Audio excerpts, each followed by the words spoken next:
എല്ലാവർക്കും ഒരു പുതിയ വീഡിയോയിലേക്ക് സ്വാഗതം. ഞങ്ങൾ കുറേ നാളായി ഞങ്ങൾ സിറ്റി സെൻറ്ററിലേക്കൊക്കെ പോയിട്ട്. കാരണം ഞങ്ങൾ ഇപ്പോൾ വർക്ക് പ്ലേസിനടുത്ത് താമസിക്കുന്നതുകൊണ്ട് സിറ്റി സെൻറ്ററിലേക്ക് അങ്ങനെ പോകാറില്ല. ഞങ്ങൾ ഇന്നിപ്പം പെട്ടെന്നൊരു ഡേ ട്രിപ്പ് പ്ലാൻ ചെയ്തു. അപ്പം 4 കാര്യങ്ങളുണ്ട്. അപ്പം ഞങ്ങൾ ആദ്യമേ ബസ് കയറി. അപ്പോൾ ബസ് കയറി നേരെ ബെൽഫാസ്റ്റിലേക്ക് ഓൾമോസ്റ്റ് ഒരു 20 to 30 മിനിറ്റ്സ് എടുക്കും. അപ്പോൾ ഞങ്ങൾ നേരെ പോയതെന്ന് പറയുന്നത് മിസ്റ്റർ സ്പൈസ് എന്ന് പറയുന്ന നമ്മൾ മലയാളികൾ നടത്തുന്ന ഒരു ബെൽഫാസ്റ്റിലുള്ള ഷോപ്പിലേക്കാണ്. അവിടെ അത്യാവശ്യം എല്ലാ സാധനങ്ങളും കാര്യങ്ങളൊക്കെ കിട്ടും. അപ്പം നമ്മൾ ആദ്യം ബസ്സിൽ നേരെ അങ്ങോട്ടാണ് പോയത്. അപ്പം ഈ നല്ലൊരു ക്ലൈമറ്റും കാര്യങ്ങളൊക്കെ ആയതുകൊണ്ട് അടിപൊളി വ്യൂവും കാര്യങ്ങളൊക്കെ ഉണ്ടായിരുന്നു.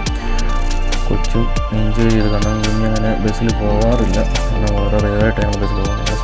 മിസ്റ്റർ സ്പൈസിലെത്തി. നമുക്ക് വേണ്ട അത്യാവശ്യം പച്ചക്കറിയും കാര്യങ്ങളും, പിന്നെ ഇവിടെ ഒരു കാര്യം എന്ന് വെച്ച് കഴിഞ്ഞാൽ അത്യാവശ്യം എല്ലാ നമ്മുടെ ഇന്ത്യൻ സാധനങ്ങളും കിട്ടും. ഇന്ത്യൻ എന്നല്ല, ഓൾമോസ്റ്റ് എല്ലാ കാര്യങ്ങളും കിട്ടും. പിന്നെ നമുക്ക് ഞങ്ങളിവിടെ നിന്ന് കുറച്ച് കേരള സ്റ്റൈൽ ബീഫ് കിട്ടി. ആ ബീഫും മേടിച്ചു. പിന്നെ ഞങ്ങൾ അവിടെ നിന്ന് സാധനങ്ങളൊക്കെ മേടിച്ച് നേരെ അടുത്തതെന്ന് പറഞ്ഞു കഴിഞ്ഞാൽ ഞങ്ങളുടെ ഡെസ്റ്റിനേഷൻ എന്ന് പറയുന്നത് ഒരു സലൂണായിരുന്നു. അപ്പോൾ ഞങ്ങൾ അവിടെ നിന്ന് സാധനങ്ങളൊക്കെ മേടിച്ച് സലൂണിലേക്ക് പോയി. അപ്പോൾ ആദ്യമായിട്ടാണ് ഈ സലൂണിൽ വരുന്നത്. അപ്പോൾ അതിൻ്റേതായൊരു പുള്ളിക്കാരൻ ഒരു യൂട്യൂബ് വ്ളോഗറും കാര്യങ്ങളൊക്കെ ആയിരുന്നു. അങ്ങനെ ഞങ്ങൾ കുറേ നേരം അതിനെപ്പറ്റി സംസാരിച്ചു. അത് കഴിഞ്ഞ് തൊട്ടടുത്ത് തന്നെ ഉള്ളൊരു ഈസ്റ്റ് ബംഗാൾ എന്ന് പറയുന്ന റെസ്റ്റോറൻറ്റ്. കാരണം ഇത് വളരെയധികം വർഷം പഴക്കമുള്ള റെസ്റ്റോറൻറ്റാണ്. ഇത് റെസ്റ്റോറൻറ്റിൻ്റെ ഒരു മെയിൻ ആളാണ്. അപ്പം എനിക്ക് പേരറിയത്തില്ല. ഞങ്ങൾ സത്യം പറഞ്ഞു കഴിഞ്ഞാൽ കുറേ നാൾക്ക് ശേഷമാണ് ഒരു ഇന്ത്യൻ ഫുഡ് കിട്ടുന്ന റെസ്റ്റോറൻറ്റിൽ ഞങ്ങൾ പോയി ഡയറക്റ്റ് കഴിക്കുന്നത്. കാരണം ഒന്നെന്ന് വെച്ചാൽ ഞങ്ങൾ താമസിക്കുന്ന തൊട്ടടുത്ത് ഇന്ത്യൻ റെസ്റ്റോറൻറ്റ്സ് കുറവാണ്. കൂടുതലും മറ്റുള്ള കുസീൻസാണ് അവൈലബിൾ. അപ്പം ഞങ്ങൾ സത്യം പറഞ്ഞാൽ വളരെയധികം എൻജോയ് ചെയ്തു. ഇതിൻ്റെ ചെറിയൊരു വ്യൂ ആണ്.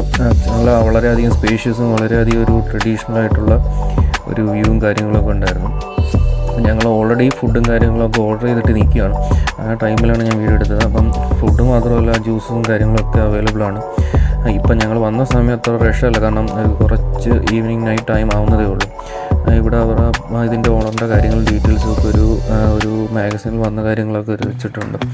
മെനു അത്യാവശ്യം അഫോർഡബിൾ ആയിരുന്നു. അതുകൊണ്ട് തന്നെ ഞങ്ങളും അത്ര എക്സ്പെൻസീവായിട്ട് തോന്നിയില്ല. ഞങ്ങൾ ചിക്കൻ്റെ 1-2 ഡിഷസ്, പനീർ, പിന്നെ അതുപോലെ നാൻ, റൊട്ടി അങ്ങനെയുള്ള കുറച്ച് ഐറ്റംസാണ് ഞങ്ങൾ ഓർഡർ ചെയ്തത്. വളരെയധികം ടേസ്റ്റി ആയിരുന്നു. അത് ഞങ്ങൾ വളരെയധികം എൻജോയ് ചെയ്തു. പിന്നെ ഒരു ജ്യൂസ് ഓർഡർ ചെയ്തു. അപ്പം ഇതൊക്കെയാണ് ഇന്നത്തെ വീഡിയോയിൽ. Thank you.